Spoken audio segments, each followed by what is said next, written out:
It will be increasingly important to strengthen international networks among academic researchers and linkages among university I&E ecosystems. For the U.S., the reason is clear. Whereas today the United States conducts approximately 24% of the world's R&D, within 20 years that percentage will decline to 18%. The world share of R&D investment for all other advanced economies will also decline in relative terms. This is because R&D share over time for developing and emerging economies will grow.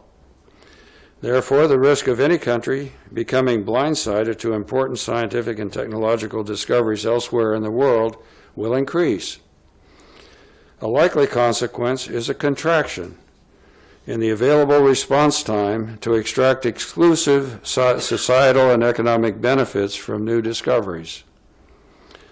While the number of research collaborations among the world's academic researchers has grown dramatically since the turn of the millennium, continued growth will depend on total global R&D investment and its distribution.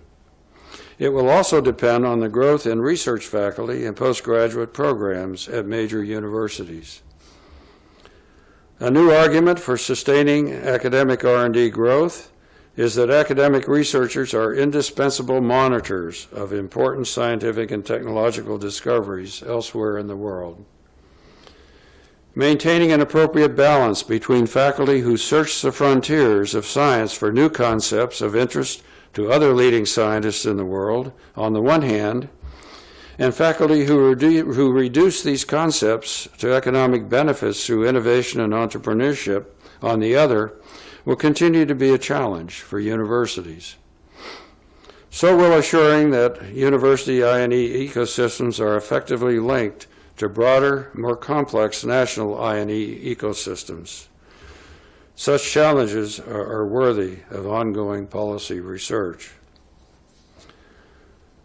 Well, before I conclude, I would like to acknowledge several individuals at CityU, especially President and Professor Wei Kuo, who introduced me partly, and Provost and Professor Arthur Ellis, who also is a good friend, long-standing at NSF, who extended invitations and arrangements for these people extended invitations and arrangements for my lecture here at CityU, and also Professor Liu, who gave the most glowing introduction I think I've ever had.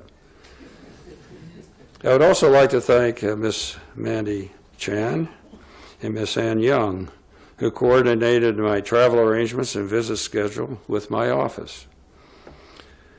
And finally, I'd like to acknowledge the major assistance of Professor Joe Peckney, Director of Purdue's Discovery Park's Burgundy Morgan Center for Entrepreneurship.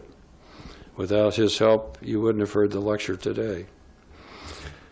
Finally, I want to thank the faculty and staff at CityU who have and will spend their valuable time with me during their programs of describing their programs of research and new directions for the university. And that concludes my talk.